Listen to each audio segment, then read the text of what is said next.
The Fat Controller sat in his office and listened. The Fat Controller frowned and said, "What a nuisance passengers are! How can I work with all this noise?" The station-master knocked and came in, looking worried. "There's trouble in the shed, sir. Henry is sulking, there is no train, and the passengers are saying this is a bad railway." "Indeed," said the Fat Controller. "We cannot allow that. Will you quieten the passengers, please? I will go and speak to Henry." He found Henry, Gordon, and James looking sulky. "Come along, Henry," he said. "It's time your train was ready." "Henry's not going," said Gordon rudely. "We won't shunt like common tank engines.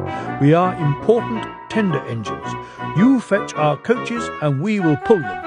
Tender engines don't shunt." And all three engines let off steam in a cheeky way. "Oh, indeed," said the Fat Controller severely. "We'll see about that. Engines on my railway do as they are told." He hurried away, climbed into his car, and drove to find Edward. "The yard has never been the same since Thomas left," he thought sadly. Edward was shunting. "Leave those trucks, please, Edward. I want you to push coaches for me in the yard." "Thank you, sir. That'll be a nice change." "That's a good engine," said the Fat Controller kindly. "Off you go, then."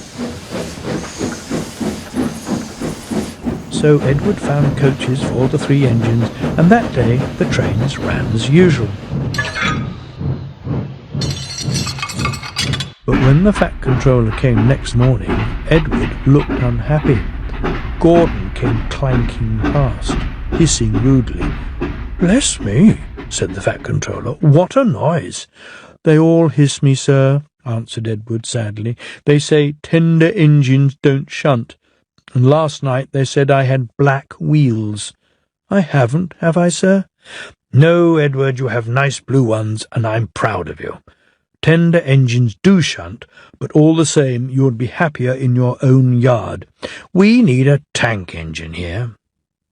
He went to an engine workshop, and they showed him all sorts of tank engines. There were big ones and little ones. Some looked happy, and some sad, and some looked at him anxiously, hoping he would choose them. At last he saw a smart little green engine with 4 wheels. "That's the one," he thought. "If I choose you, will you work hard?" "Oh, sir, yes, sir." "That's a good engine. I'll call you Percy." "Yes, sir. Thank you, sir," said Percy happily. So he bought Percy and drove him back to the yard.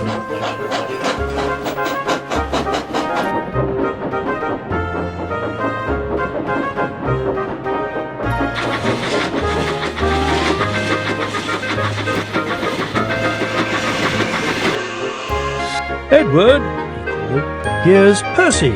Will you show him everything?"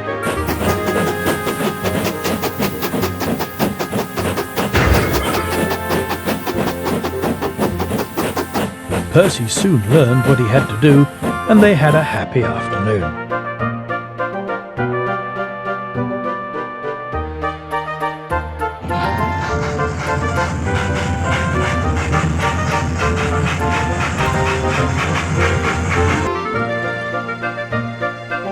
Once Henry came by, hissing as usual.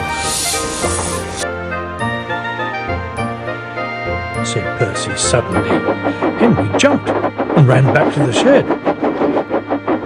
"How beautifully you wheeshed him," laughed Edward. "I can't wheesh like that." "Oh," said Percy modestly, "that's nothing. You should hear them in the workshop. You have to wheesh loudly to make yourself heard." Next morning Thomas arrived. "The Fat Controller sent for me. I expect he wants help," he said importantly to Edward. "Shh, here he comes." "Well done, Thomas. You've been quick. Listen.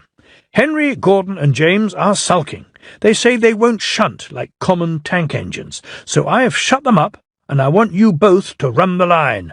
"Common tank engines, indeed," snorted Thomas. "We'll show them.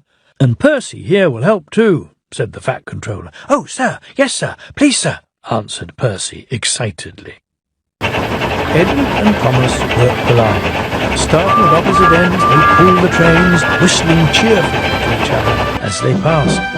Percy sometimes puffed along the branch line. Thomas was anxious, but both driver and guard promised to take good care of Annie and Clarabel. There were fewer trains, but the passengers didn't mind. They knew the 3 other engines were having a lesson.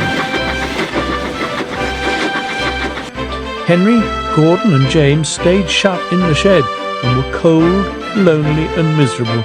They wished now they hadn't been so silly.